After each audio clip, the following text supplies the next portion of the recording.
Hey, sixth graders, I hope that you are super excited to get started with the Roald Dahl story, Lamb to the Slaughter. I think you guys are going to really enjoy it.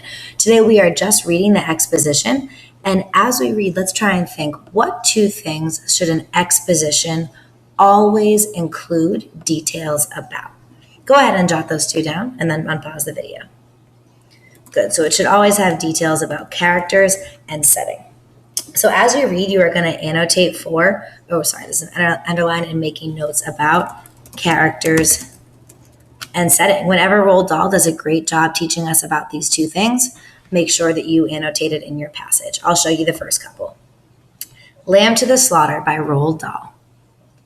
The room was warm. The curtains were closed. The two table lamps were lit.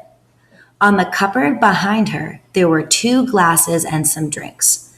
Mary Maloney was waiting for her husband to come home from work. So already this whole first kind of 2 sentences are details about the setting. So I'm going to underline that and then write setting right above it. It tells me that the room was warm, the curtains were closed, 2 table lamps are lit. I mean, look at all this detail in just 2 sentences that lets me see what's going on. And then I also meet 2 other characters, Mary and her husband. So then go ahead and write that and put characters underneath it. Unpause when you're done. She kept looking at the clock on the wall. She wasn't nervous about his arrival, but was rather getting more and more excited as each moment passed. She could not wait for him to return home. As she bent over her sewing, she somehow felt very peaceful. Mary was 6 months pregnant. Only 3 more months until her and her husband have a beautiful child together. Her mouth and her eyes, with their new calm look, seemed larger and darker than before.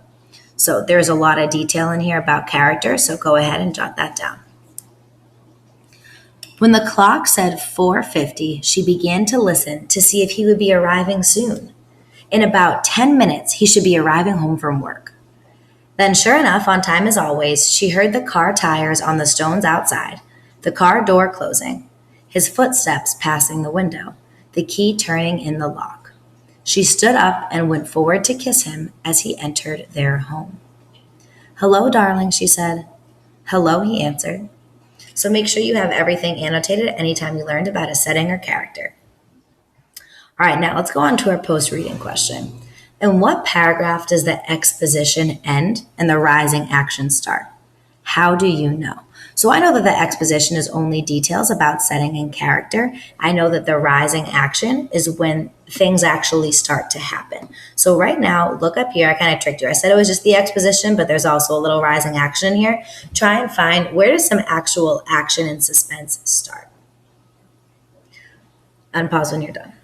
Okay, so yeah, this one is actually, some people can say paragraph 3 and some people say paragraph 4. You can argue either one because we see some suspense and drama here, right? The key's turning in the lock. She stands up and goes forward to kiss him. This is when we see some actual action starting in our story, some suspense and drama trying to unfold. Some people would say paragraph 4 because that's when we actually see our characters interact for the first time. So now that you are done with this, you may take out your independent reading book, or you can use what you learned right here to go back to your exposition you just wrote. Try and make it even stronger using what Roald Dahl did to really slow down the scene in the exposition and give lots of detail.